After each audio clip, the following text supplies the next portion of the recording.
આપ સૌને મારા જય માતાજી. સંબંધોના ઝરૂકે આજે લાગણીઓના ફૂલ ખીલ્યા છે. આંગળીઓના વેઢે ગણી શકાય એવા સ્વજનો આજે દિલથી મળ્યા છે. ભર ઉનાળામાં પણ સ્નેહથી વરસાવે એવા સ્નેહજનો અમૂલ્ય મળ્યા છે. સ્નેહ અને મિલન. સ્નેહ એટલે પ્રેમ અને મિલન એટલે મળવું. સ્નેહ મિલન એટલે પ્રેમથી મળવું કે જેને પ્રેમ કરતા હોય એને મળવું, કે પછી અજાણા હોય પણ આપણા હોય ત્યાં પ્રેમ ગૂંથવા માટે મળવું.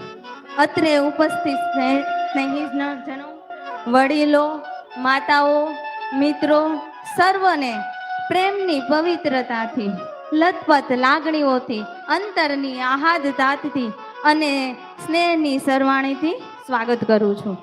મુખ્ય 3 વારો હોય. કયા કયા? તો કે રવિવાર, પરિવાર અને તહેવાર.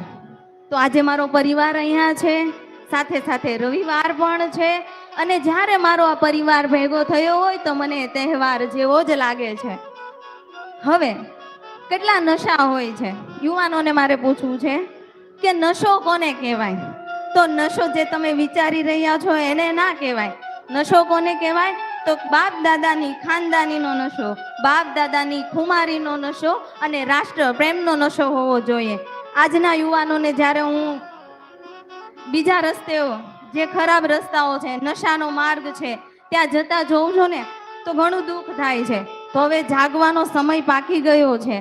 5 થી 7 વર્ષનો બાળક હોય એ પોતાના માથેથી પિતાની છત્રછાયા ગુમાવી દે. એક સ્ત્રી વિધવા બનીને આખું જીવન પસાર કરે. શેના લીધે? તો કે નાનકડી એવી આપણી ભૂલ જે ક્યારે મોટી બની જાય અને નશાના લીધે ક્યારે એક મોટો રોગ બની જાય જે આપણને ખબર જ નથી. જો તમને ખબર ના હોય તો આંકડાઓ જોઈ લેવા કે આપણા દેશમાં જેટલા શહીદોના આંકડા નથી એટલા વર્ષમાં નશાથી મરતા લોકોના આંકડાઓ વધારે છે. બીજું કે અહીંયા બેઠેલી દરેક દીકરીઓને, બહેનોને, ઘણી દીકરીઓ અહીંયા આવીને સ્ટેજ પર પોતાનું પ્રવચન બોલ્યા, પણ થોડુંક દુઃખ એ પણ લાગે છે કે મારી બહેનો અને માતાઓએ ઘણાએ સાંભળ્યું જ નહીં હોય કે અહીંયા આવીને શું બોલ્યા છે. પણ એકવાર અહીંયા આવે છે, અહીંયા બોલવાની હિંમત આવે છે તો એકવાર એને પ્રોત્સાહન આપો. અહીંયા બોલીને જાય તો એને તાળીઓથી વધાવો કે જેથી બીજી વાર એને અહીંયા આવવાનું વધારે ઈચ્છાઓ થાય કે ચલો હું જઈને થોડું બોલું અને મને પ્રોત્સાહન મળશે. જામસિંગ કાકાએ કીધું એમ કે સુમન હાઈસ્કૂલ નંબર 19 મોટા વરાછામાં હું એક શિક્ષક તરીકે ફરજ બજાવું છું. તો છેલ્લા 3 વર્ષથી હું ત્યાં શિક્ષક તરીકે છું. પણ મેં આજ સુધીના આંકડાઓ જોયા, 3 વર્ષથી હું જોઉં છું કે દરબારની દીકરીઓ બહુ ઓછા પ્રમાણમાં મને મારી સ્કૂલમાં જોવા મળે છે. બહુ જ ઓછા. આ કહેતા મને ખૂબ જ દુઃખ અને શરમ અનુભવાય છે કે દરબારની દીકરીઓ ખૂબ જ ઓછા પ્રમાણમાં જોવા મળે છે. અત્યારે સરકાર તરફથી આટલી બધી યોજનાઓ બહાર પડેલી છે. એક તો આરટીઈની યોજના, જે 1 થી 8 ધોરણ સુધી તમારી જે શાળામાં તમારે ભણાવવું હોય, ગમે એટલી ઇન્ટરનેશનલ શાળા કેમ ના હોય, તો ઇન્ટરનેશનલ શાળાના પણ ફી સરકાર ભરે છે 1 થી 8. અને બહેનો માટે 9 થી 12 ધોરણ સુધી, જેવા 9મા ધોરણમાં આવો એટલે નમો લક્ષ્મી યોજના પ્રાપ્ત થાય છે, જેમાં બહેનોને 50,000 સુધીની સ્કોલરશીપ મળે છે.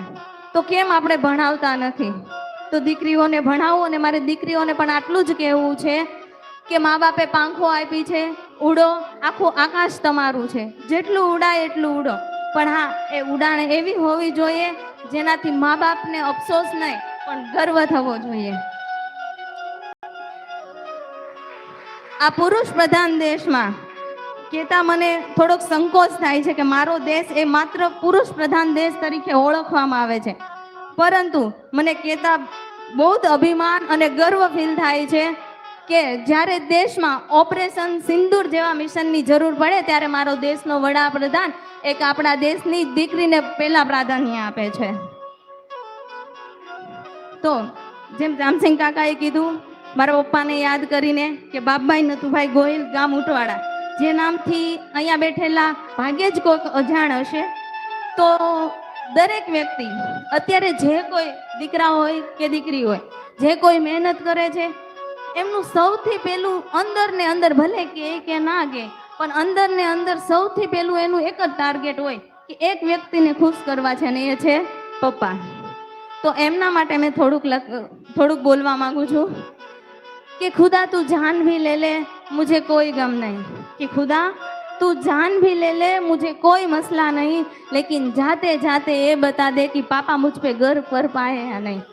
अगर जीत ना सके इस जमाने को हम, अगर जीत ना सके इस जमाने को हम, गिर भी गए तो फिर भी उठ कर दिखाना है तो सिर्फ उसे. सपने हैं मेरे आंखों में वैसे तो, सपने हैं मेरे वैसे तो, लेकिन देखा है मैंने उनकी आंखों में. भरोसा किया है उसने मुझ पे, भरोसा किया है उसने मुझ पे, ओ अब तोड़ना नहीं है. फिर भी खुदा तू जान भी ले ले मुझे कोई मसला नहीं, जाते जाते ये बता दे कि पापा मुझ पे गर्व कर पाए या नहीं, या पापा मुझ पे गर्व कर पाए.